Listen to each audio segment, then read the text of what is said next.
Cité Chirac, le 6 décembre 2023. Alors, Papa Francis, bonjour. Bonjour, ma grâce. Comment tu vas? Par la grâce de Dieu, je vais très bien, merci. Tu as bien dormi? Comme un ange, Waouh! comme un bébé, Ah, parce que les anges ne dorment pas. voilà.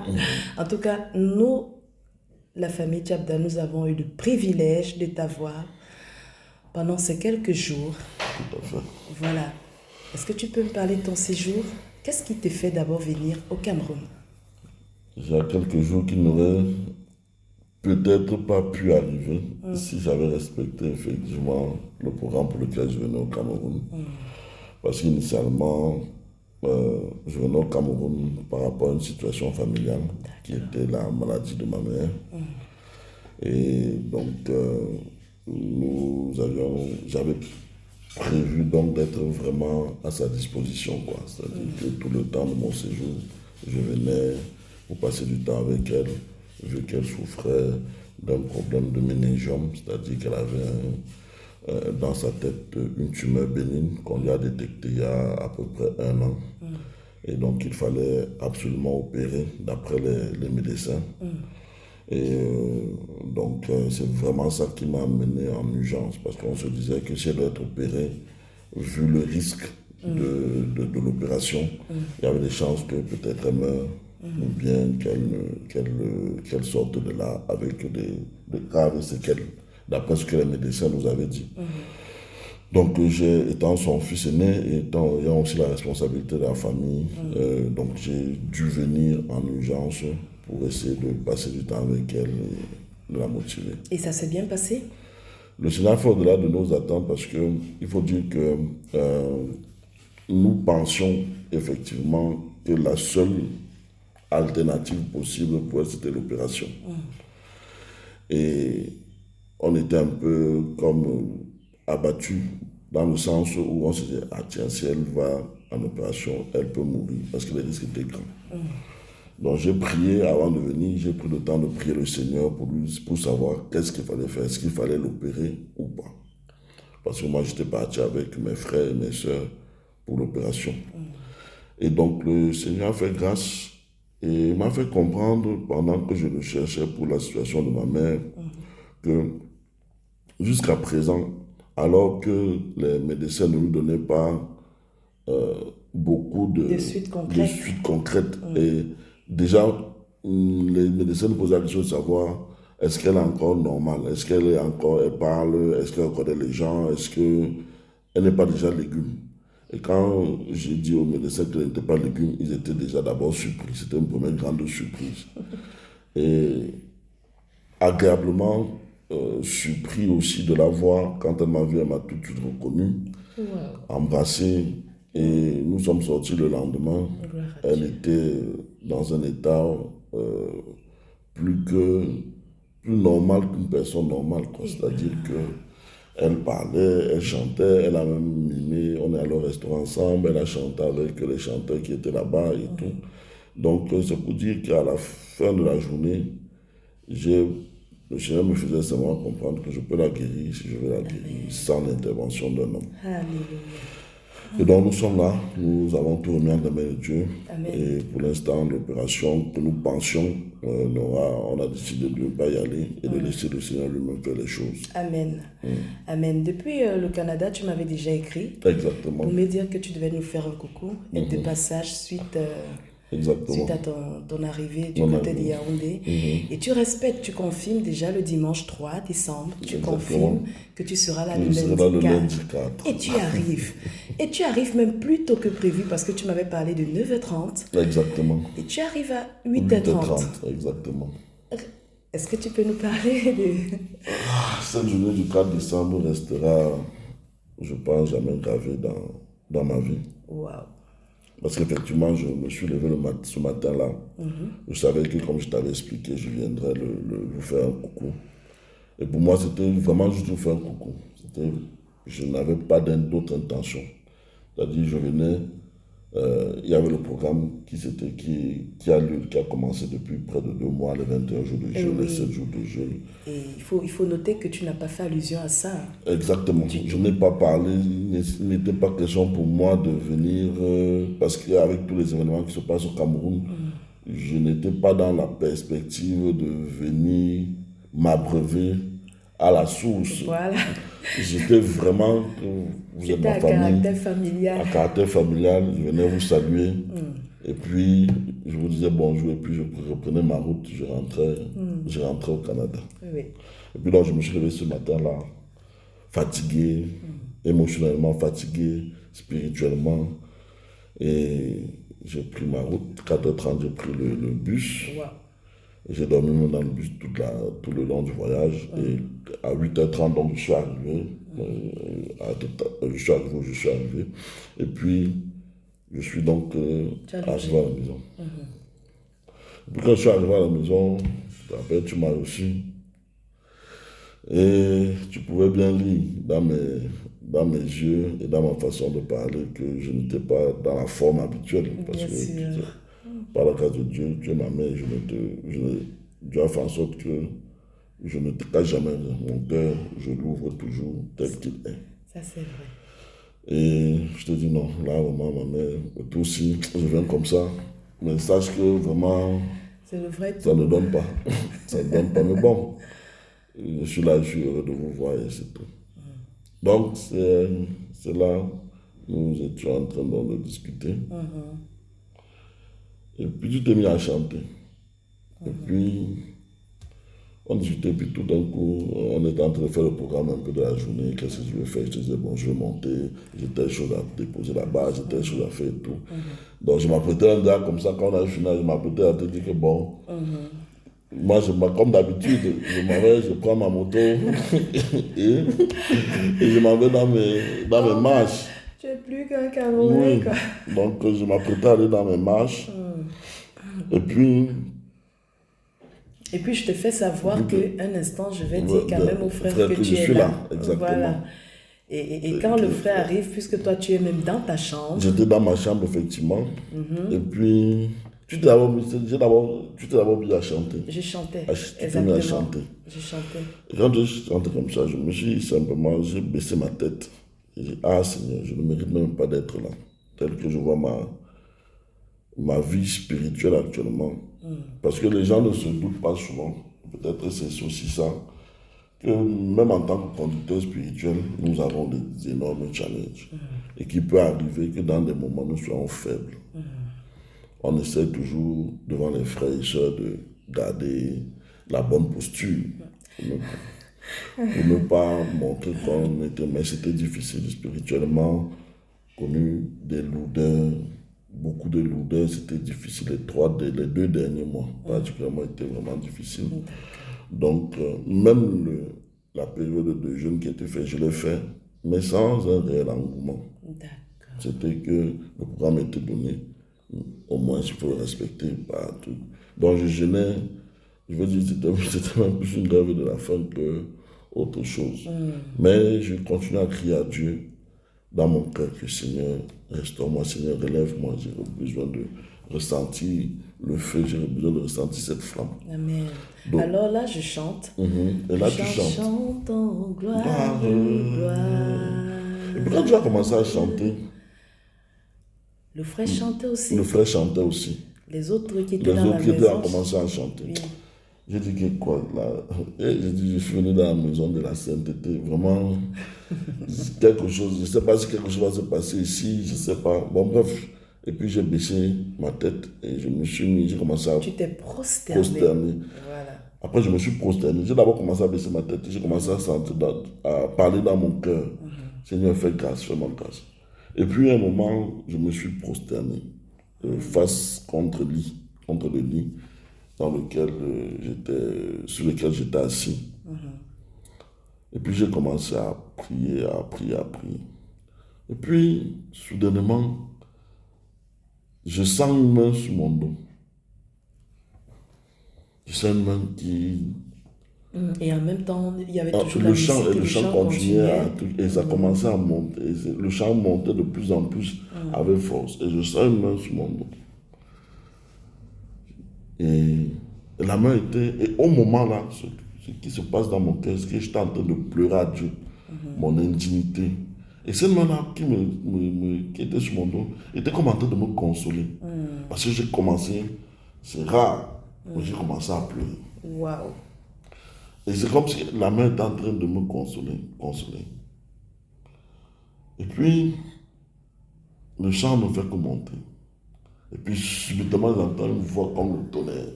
Wow. Bienvenue, mon frère Francis. Tu pensais que tu étais venu ici pour ta mère, mais voici le rendez-vous que le Seigneur t'avait donné. Wow.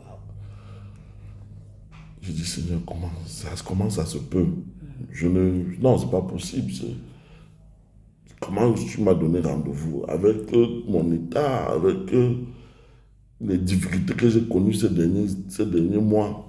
Non, je ne suis pas digne que tu puisses me visiter. Et puis, mon bien-aimé frère a parlé en me disant que maintenant le Saint-Esprit vient te visiter. Je dis non, c'est pas possible. Et quand il a dit ça, il souffle sur moi. Quand il souffle sur moi comme ça, je dis bon, les choses qui arrivent aux autres là commencent à m'arriver. Je n'ai pas compris comment, ni à quel moment. Et un temps, je voulais résister. Oui. Je n'ai pas compris comment. À cause de la présence, j'ai commencé à glisser. Et le frère, au fur et à mesure qu'il soufflait, mon corps, tu me connais, je suis baraqué, je peux faire des 100 kilos. Quand même. Minimalement, je ne peux pas tomber. Non. Pour me renverser, il faut un camion. Ça, c'est vrai. Mais il soufflait et puis ça m'a emporté. Et puis mon corps a commencé à se relâcher. Et c'était comme un vent impétueux qui te prend.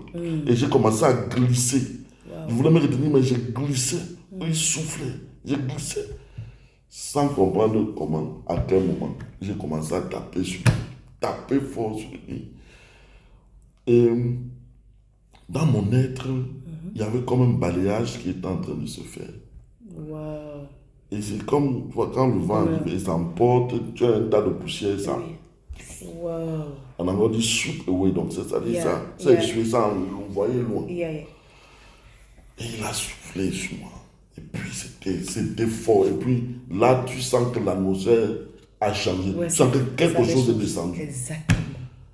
Quelque chose était descendu vraiment.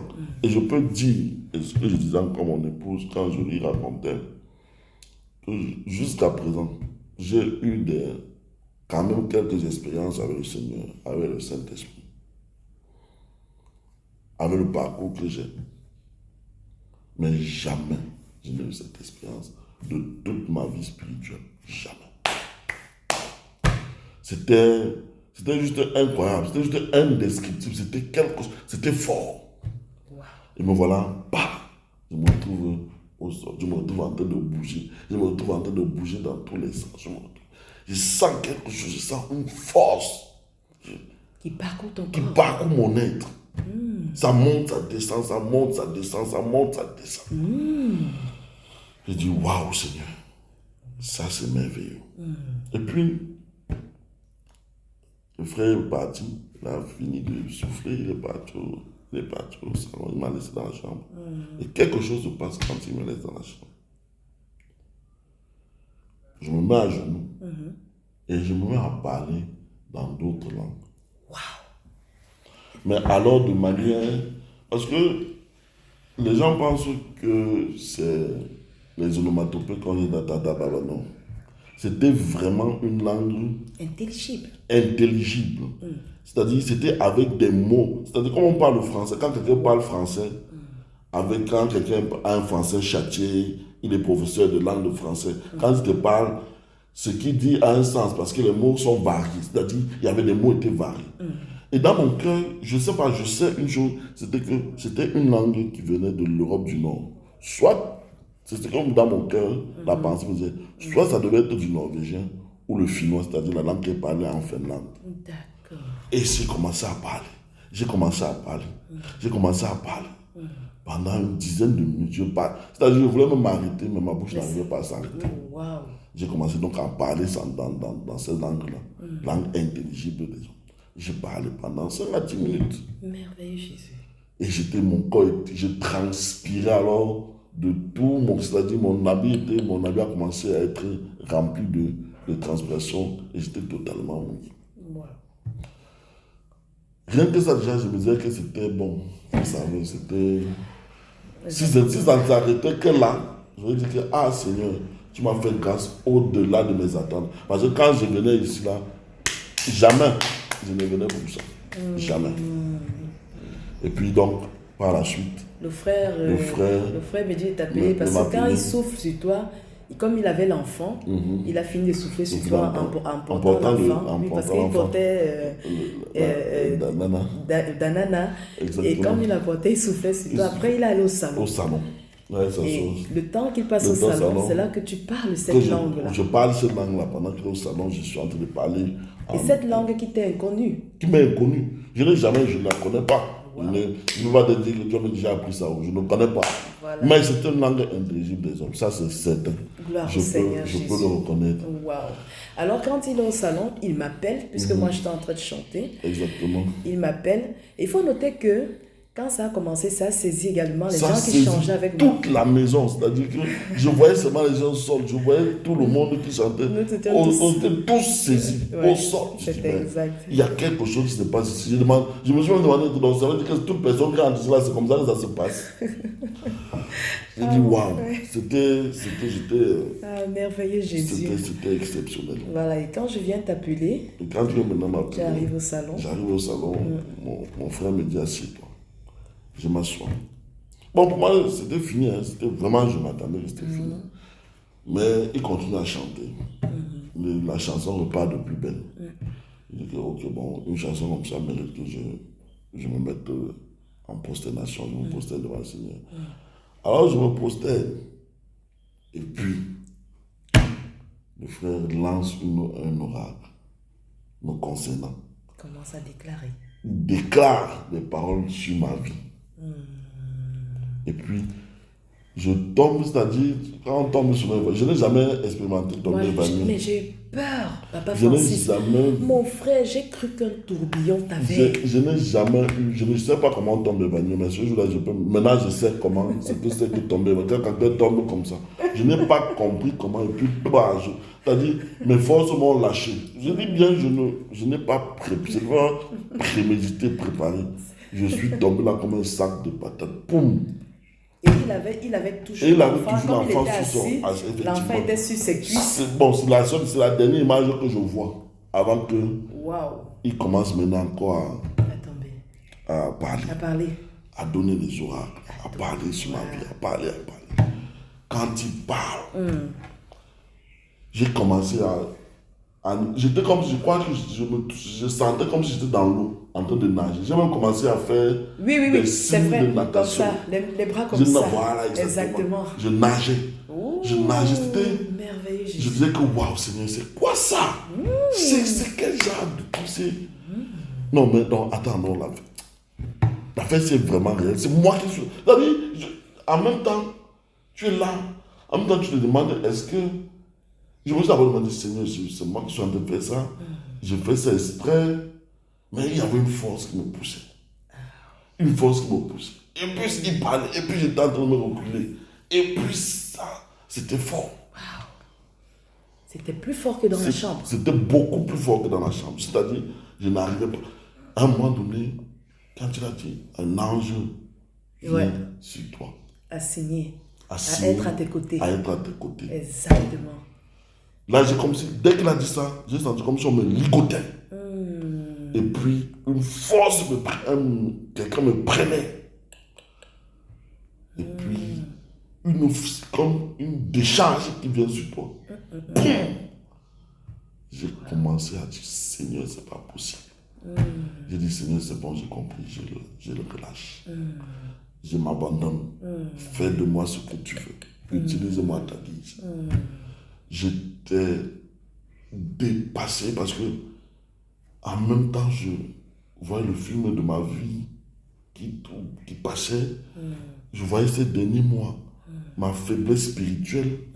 Je dis, Seigneur, comment tu peux avoir des regards sur moi?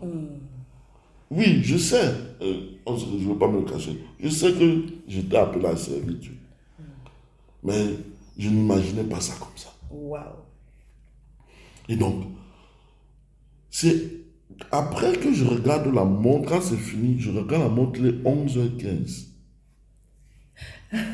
Je dis, parce que je me rappelle bien, je suis entré à 8h30 exactement. C'est ça. On a passé peut-être une vingtaine de minutes. Oui, à papoter. Ouais. Donc ça veut dire que si on a commencé là, le temps où tu as commencé à chanter, ça va être 9h15. Oui. 9h par là.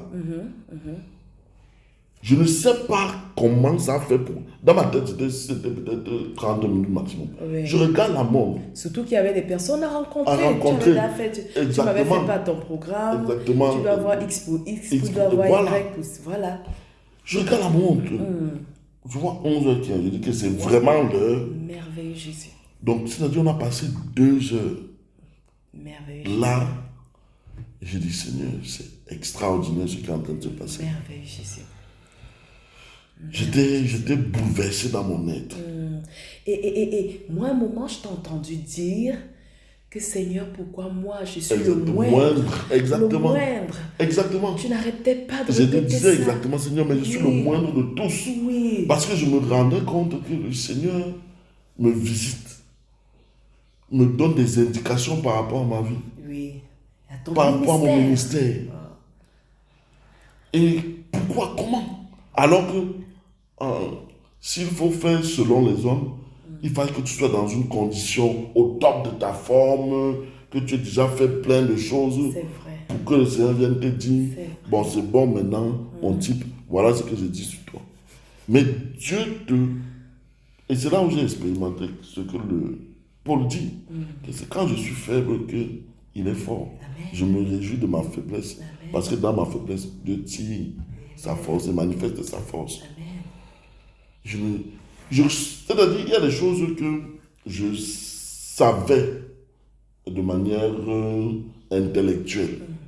Maintenant, ces choses, je les connais de manière pratique. Alléluia. Je peux connaître effectivement que Dieu est fort quand nous sommes faibles. Amen. Je peux maintenant comprendre ce que c'est que la grâce de Dieu. Amen. La grâce. C'est-à-dire, pour moi maintenant, je comprends. Parce que lorsque je regarde ma vie, ma soeur, comment est-ce que le Seigneur me rencontre, m'appelle à lui dans les années 2005, quand je suis au Maroc. À cette époque-là, disons que d'abord de par ma jeunesse, je n'ai pas une jeunesse mouvementée. Je sortais d'une famille assez aisée, j'ai fait mon parcours scolaire brillant, je n'ai jamais redoublé aucune classe, j'ai fini, je suis allé au Maroc continuer mes études supérieures. Là-bas aussi, je brillais, je travaillais. Bon, comme tout jeune de mon époque, de ce monde, j'avais ma petite amie. Mais c'était une vie quasiment normale. Tu as commencé à flirter. Oui, c'était une vie. J'étais pas un voleur, il n'y avait rien de violent, de méchant. Exactement. Donc quand je m'appelle là, je vais dire, je n'ai pas de problème de subsistance. Voilà. Je n'ai pas de soucis majeurs. Non, je n'étais pas affamé. J'avais pas faim. J'avais où de quoi dormir. J'étais bien. Minimalement, j'étais bien. Donc quand il m'appelle, et puis je rentre dans ça, je vis ma vie dans le Seigneur, j'entre, je vais dans une dénomination, où je suis même consacré pasteur, je suis là-bas, et puis la soif donc de Dieu commence. Mais on n'était pas satisfait, mon épouse et moi. On sentait qu'il y avait quelque chose qui nous manquait. Parce que quand je regarde l'Église, dans les actes des apôtres, je regarde nous, je vois un gap, je vois un décalage. Je dis non, c'est pas ça, c'est pas ce à quoi Dieu nous a appelés. J'aspire à l'Église telle que la Bible nous parle. Et Dieu fait grâce que je tombe sur certains enseignements. Et je tombe sur l'enseignement du frère Junior, qui était pour moi une révolution. Mais plus que les enseignements, c'est la vie de l'homme qui m'a marqué. sa simplicité, son amour véritable pour Dieu. Son attachement, sa loyauté. Ces difficultés qu'il met, dont il ne mentionne au grand jamais. Parce que tu te dis que non, l'homme là, vous ne vit pas comme nous, alors qu'il a des difficultés comme nous. Parlant des difficultés, je me rappelle la dernière fois que tu étais ici, nous étions à table avec d'autres bien-aimés et tu parlais de l'année 2013 quand tu étais au pays. Exactement. Voilà, et je te disais, mais frère, est-ce que tu sais que la période là, j'avais 4 vêtements et exactement. J'avais 3 sous-vêtements et 4 robes que je portais, donc je tournais après. Et j'étais dépassé parce que la manière dont vous m'avez accueilli dans votre n'a rien, comme on dit au pays. On pouvait croire que non, vous aviez un peu. Mais et c'était cet amour-là au milieu des frères qui m'avait marqué. Et je m'appelle toujours quand je rentre au Maroc, à cette époque, en 2013 là, quand j'ai venu, j'ai dit à ma femme, Actes des Apôtres existe au Cameroun. Ah, ça existe là-bas. C'est ce que je recherche, c'est ça que je veux. Et c'est même ça qui avait fait à l'époque que je quitte la dénomination dans laquelle j'étais. Parce que je voulais qu'on aille vers ça. Mais bon, pour des raisons que le Seigneur lui-même sait, ça ne s'est pas fait. Mais je rends grâce à Dieu. Et donc, quand je vois tout ce passage-là, je veux dire, j'ai eu un passage, ma vie était quasiment bien. J'allais comme de gloire en gloire, selon les hommes, jusqu'à ce que je connaisse un temps de désert spirituel ces derniers mois. Et que, en fait, c'est pour moi comme un renouveau. Wow. Parce que c'est là où je comprends que voilà ce qu'on appelle la grâce de Dieu. C'est-à-dire que tu ne mérites rien. Tu n'as rien fait. Parce que je pourrais me dire quand même, à l'époque là, quand le Seigneur m'a rencontré en 2005, que j'avais quand même un petit mérite du fait que bon, je me comportais plutôt bien, je n'étais pas un délinquant, j'avais une vie plutôt normale, que bon, Dieu m'a appelé. Mais je n'avais pas saisi la grâce de Dieu. Maintenant, j'ai saisi ce qu'on appelle la grâce de Dieu, c'est-à-dire j'ai fait grâce à qui j'ai fait grâce. Amen. Et malgré nos déchets, j'ai expérimenté l'amour de Dieu. Et je peux dire oui, Dieu nous aime malgré tout. Et que lorsqu'il a décidé que c'est toi mon enfant, c'est toi ma personne, je t'ai choisi avant la fondation du monde pour être mien, pour me servir. Dieu prend soin de ses enfants. Amen. Et c'est quelque chose qui est indescriptible. C'est quelque chose qu'on ne peut pas expliquer. Je comprends que vraiment, si Dieu ne te fait pas grâce, si Dieu ne t'accorde pas sa grâce pour que tu expérimentes sa grâce, tu ne comprendras rien. Wow. Pour toi, ça sera comme de la folie. Pour toi, ça sera que vous dites Dieu, vous parlez de quoi même. On ne comprend pas. C'est maintenant que je comprends la croix. Que oui, quand on dit qu'il a porté nos péchés passés, présents et même futurs, c'est maintenant que je comprends ça. Ok, si je comprends bien, c'est-à-dire, on peut voir quelqu'un qui traverse des difficultés ou qui retourne même à ses vomis. Exactement. On doit pas être prompt à juger. J'ai compris une chose aussi dans ce temps. Parce que quand on voit effectivement quelqu'un dans ses faiblesses, ne jugez jamais un homme. C'est très important. Par rapport à sa période de faiblesse. C'est ça. Ou si vous voyez même quelqu'un effectivement qui, comme l'enfant prodigue, est retourné, est parti en arrière, aller recommencer les choses. Ne le jugez pas. Ne dites pas que c'est fini. Vous ne connaissez pas ce que Dieu a prévu pour lui. Le plan de Dieu. Vous ne connaissez pas le plan de Dieu. C'est-à-dire, je sors de là encore reconforté dans le fait que, en fait, comme la Bible dit, lorsque tu vois ton frère, et que tu sais que c'est un frère, vraiment, lorsque tu vois ton frère qui est dans un péché, prie pour lui. Amen. Prie pour lui. Mets tes genoux au sol, crie à Dieu pour lui, qu'il te délivre, qu'il le délivre. Et s'il y a cet amour-là, Dieu va le délivrer. Amen. Mais nous, il arrive malheureusement qu'on n'a pas souvent cette perception-là. Lorsqu'on voit quelqu'un, on est prompt à juger. Et c'est un enseignement fort que je retire. Très, très fort. Que je retire vraiment, ne jugez pas. C'est-à-dire, tu vois ma soeur, l'évangile auquel nous avons cru, je veux dire auquel nous avons cru autrefois, c'est un évangile qui est très peu pratique, qui est très peu palpable. c'est un évangile qui est très superficiel. C'est très théorique. Mais ce que j'ai connu au travers de l'évangile que le Seigneur a donné à mon bien-aimé frère, c'est un évangile pratique. C'est-à-dire, l'amour là est pratique. Le fait que, par exemple, je n'ai jamais vu juger quelqu'un. Je n'ai jamais... Que lui, il t'amène, il vient. Il ne parle pas de toi, de Jésus. Il ne tire pas sur tes péchés, il ne tire pas, il ne va pas commencer tes sur erreurs. Tes faiblesses. En fait, il a cette capacité à discerner le moment où peut-être il faut parler, où il ne faut pas parler. Et j'ai compris avec ça que nous devons apprendre à faire pour le discernement.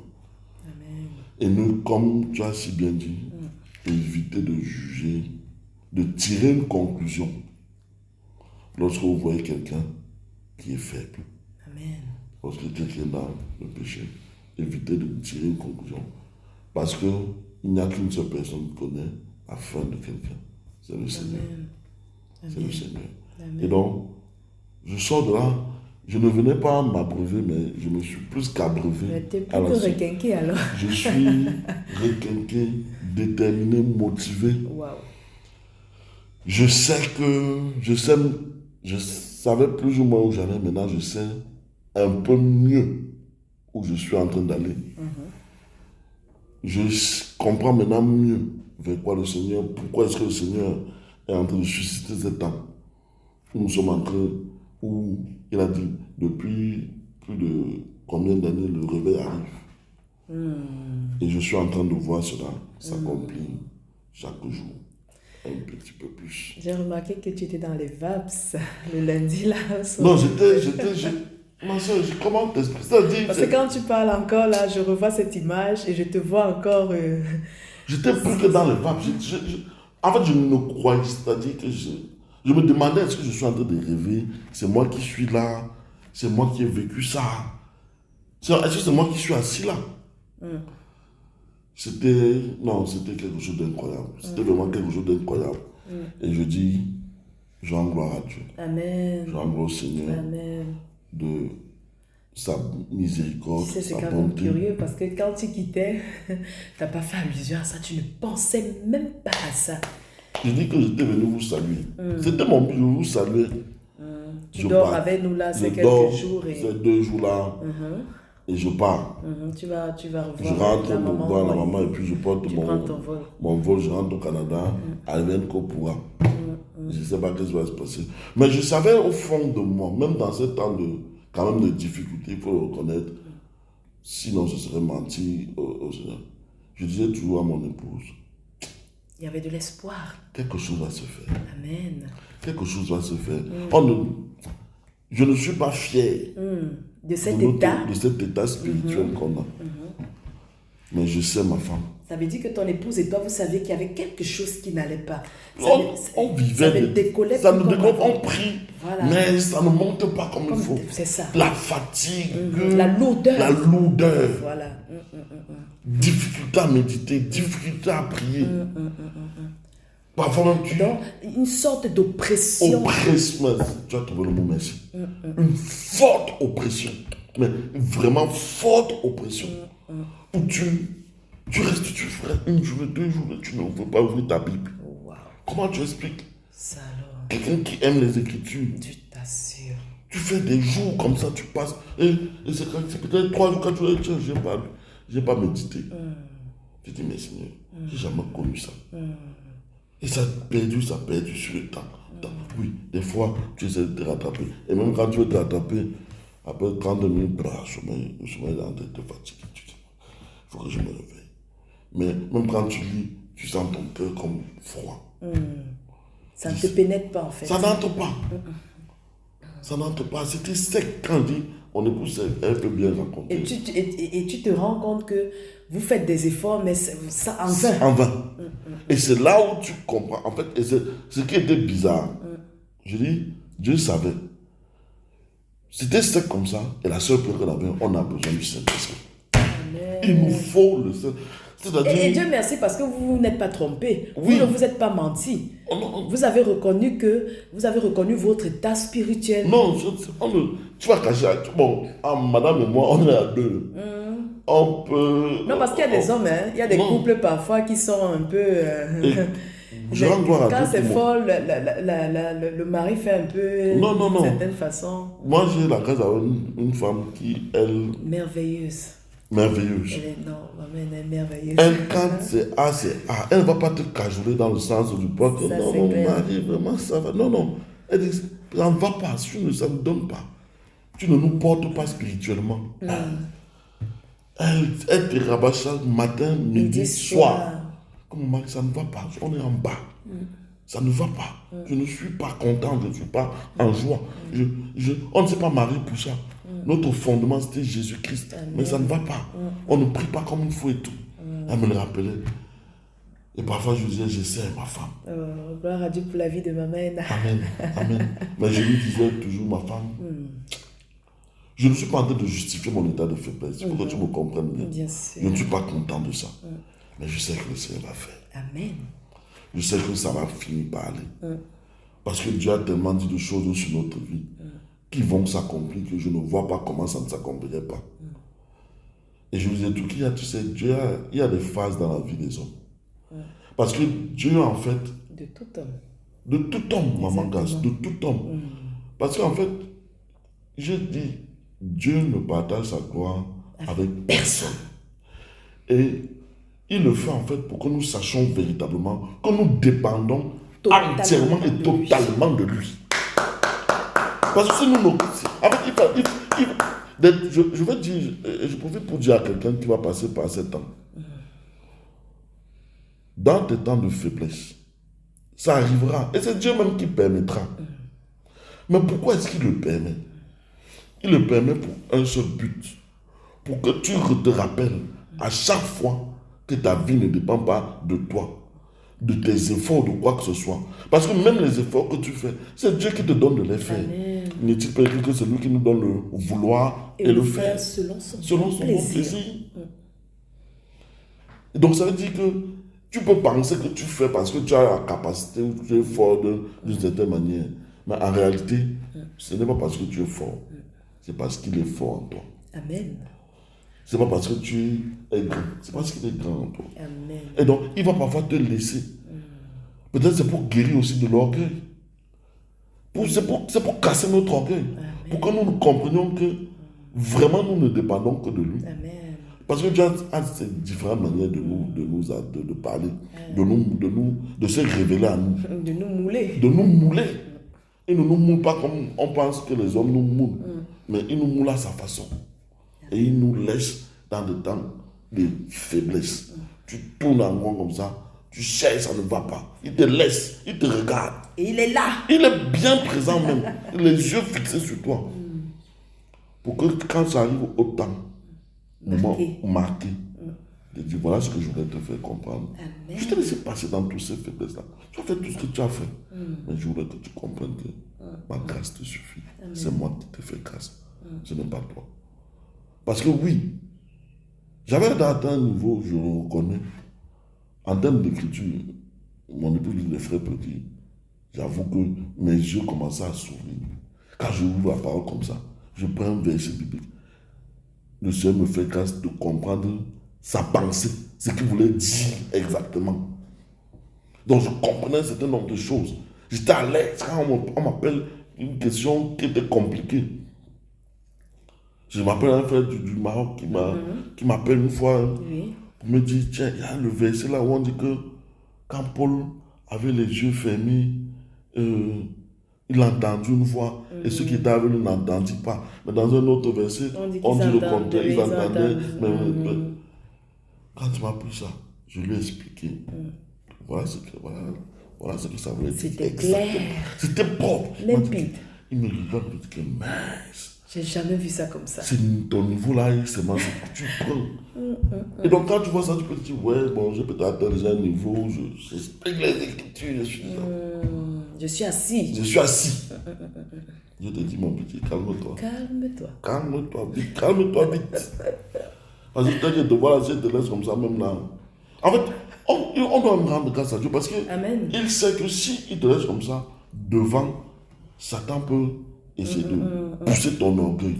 Et tu atteins un niveau où, peut-être de non-retour, et où ça va être plus dur pour casser. Donc Dieu casse très rapidement. Et donc, vraiment, je rends grâce à Dieu. Je rends grâce à Dieu pour ce moment. Je suis venu vide, mais alors totalement vide. Et là, je repars véritablement rempli. Gloire au Seigneur Jésus. En tout cas, moi, je suis contente de toi, je suis contente pour toi, je suis contente. Je suis fière de ce que le Seigneur a fait. Hier, tu étais à la réunion des conducteurs. Oui, hier, j'étais à la réunion des conducteurs. Comment ça s'est passé déjà? Hier, nous étions à jeun. C'est vrai que moi également, je suis à jeun avec le conducteur depuis le 1er décembre. Yes. Toi, tu as assisté. Moi, je vous attendais. J'étais en prière pour vous. Exactement. Ça s'est passé comment?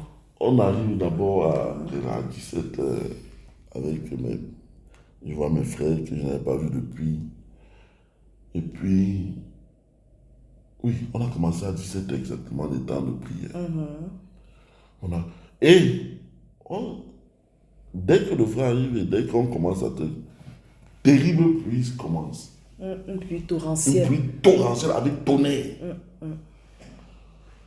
Et le frère disait, nos gars sont là. Concentrons-nous sur nos prières, sur notre prière. Et on a commencé à prier. Mais alors, la manière avec laquelle... C'est là où on comprend que ce n'est pas nous qui prions. Amen. C'est le Saint-Esprit à nous qui prie. Exactement. Et la manière avec laquelle le Seigneur était en train de diriger ce temps de prière, était justement, c'est-à-dire ça coulait. C'était limpide. On a commencé à 17h et c'est peut-être 29h d'abord. On n'a pas vu le temps passer. Parce qu'on a coupé le jeûne hier. Il était 21h40. 21h40. 22h moins. Oui, on a donc... Vous arrivez à la maison, il est 21h40 et on mange à 22h. À 22h pratiquement. Et les temps étaient tellement profonds. Tu dis waouh. Et on a fini comme ça vers 19h. On a encore pris le temps de s'encourager par les témoignages. Et j'écoutais les témoignages de chacun des frères. C'était merveilleux. C'était juste incroyable, quoi. Je voyais comment Dieu prend chacun dans son état, avec ses réalités, avec sa vie, et le fait rencontrer. Mais est-ce que tu as vu ça hier? Est-ce que ça te donne alors de rester encore au pays? Ça, la vérité, c'est que quand tu vois ça, tu dis non, peut-être ma place est ici, que tu veux rester ici. Mais après, tu comprends qu'il y a une mission à faire, il y a un travail à faire. Et que vraiment, Dieu n'est pas concentré dans une place. C'est-à-dire qu'il n'y a pas de barrière, il n'y a pas de limite. La distance n'est pas une limite. La distance n'est pas une limite. Et que je sais qu'il y a beaucoup de mes frères qui sont à l'étranger, qui vont tous vouloir venir là. Qui soupirent après venir. Mais vraiment, il faut venir parce qu'on est conduit par le Seigneur. Amen. Parce qu'on est conduit, parce qu'on a... Le Seigneur nous y amène. Parce que tu peux arriver ici pensant que non, ça va se faire d'une certaine manière. Automatique. Et je dis une chose, ne comptez que sur le Seigneur. Amen. Ne comptez que... Parce que j'imagine peut-être le jour arrivé, peut-être le frère n'est pas... Je suis convaincu même qu'il ne pensait même pas que quelque chose comme ça devait se passer. Non, pas du tout. Il pensait simplement venir me saluer. Et puis ce qui s'est passé, c'est passé. Parce que effectivement, parce que je lui ai dit... quand je suis allée vers lui, ce qui s'est passé, c'est que, bon là, tu ne connaissais pas cet épisode. Après avoir échangé avec toi, je t'ai dit, bon, tu patientes, comme ça, là, moi, je vais sortir avec toi. Et quand je suis allée dans la chambre, lui, il était à genoux. Il était en train de prier. Et quand je l'ai vu prier, j'ai rien dit. Je suis tout simplement ressortie. Voilà, et quand je ressors, donc, je me retrouve là, au couloir, là, je chante. Voilà, et il vient, et quand il arrive, il s'arrête d'abord. Il s'arrête, il se met aussi à chanter. Et après, il vient vers nous, il prend le bébé, et là, il va dans ta chambre. Et quand il va dans ta chambre, il est debout, toi, tu es déjà... à genoux, tu es déjà prosterné. Et tu es en train de bouger, tu étais en train de vaciller. Vaciller, voilà. exactement. Tu étais en train de vaciller. Il vient donc en arrêtant l'enfant dans ses bras. Je ne vois même pas. En arrêtant l'enfant. Non, il commence d'abord à prier pour toi.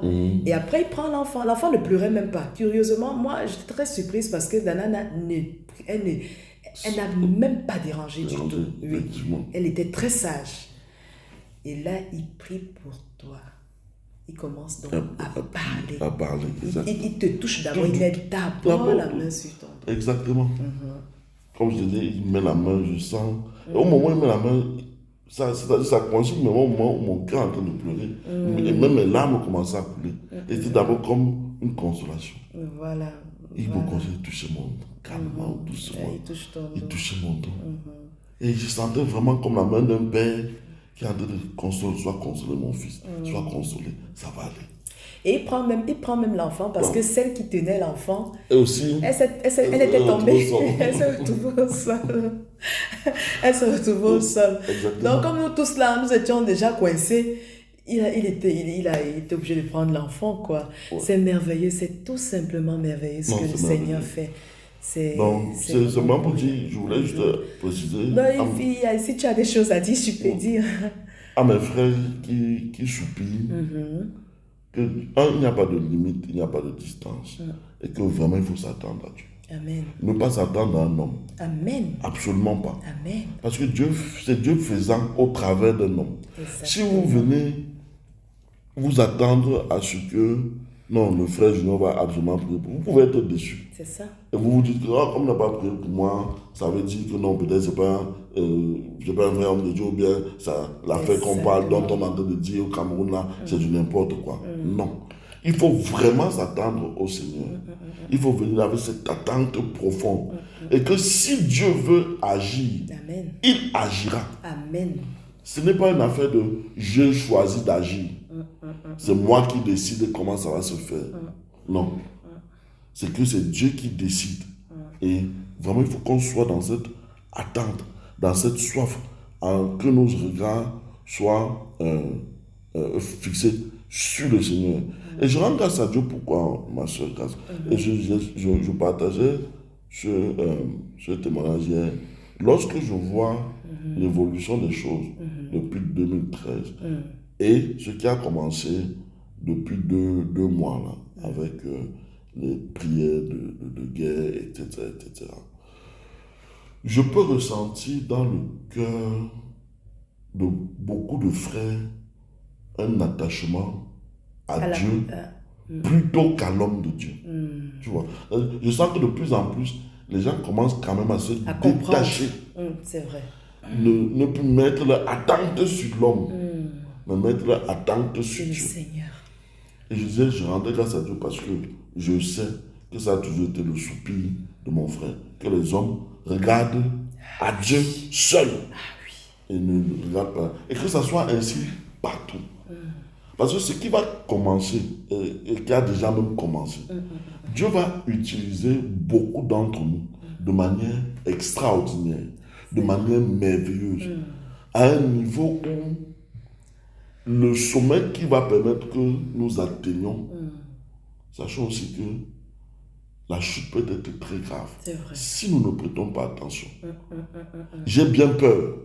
Et là, vraiment, je parle au nom du Seigneur. Et je dis à tous les conducteurs spirituels, le Seigneur dit, je vais vous élever, vous allez monter très haut. Vraiment, un niveau de hauteur que dans ce monde, on a très peu vu d'hommes de Dieu atteindre. Mais faites gaffe que l'orgueil ne remplisse pas vos cœurs. Restez humble, restez simple, restez à mes pieds.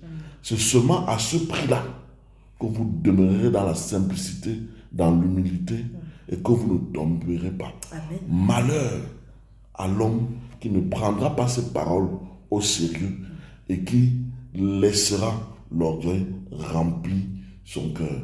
C'est avec moi qu'il devra dire. Ainsi dit le Seigneur. Amen. Donc, honnêtement, la question qui suivait, la question précédente, c'était de savoir si tu avais quelque chose à dire au conducteur. Et là, le Saint-Esprit a pris les devants. Je crois que le message est passé.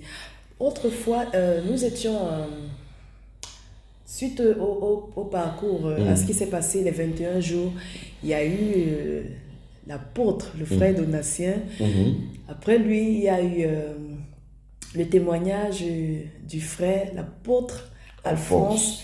Et aujourd'hui, j'ai le privilège d'avoir un autre en face de moi. Un autre en face de moi. Que ceux qui ont les oreilles pour entendre, entendent. Amen. Merci pour le témoignage. Amen, merci Papa Francis. Merci mon fils Francis. Merci mon frère Francis. Merci à l'apôtre Francis. Sois béni au nom de Jésus et merci à tous ceux qui ont écouté et qui vont prendre ces témoignages en considération. Shalom, shalom. Shalom.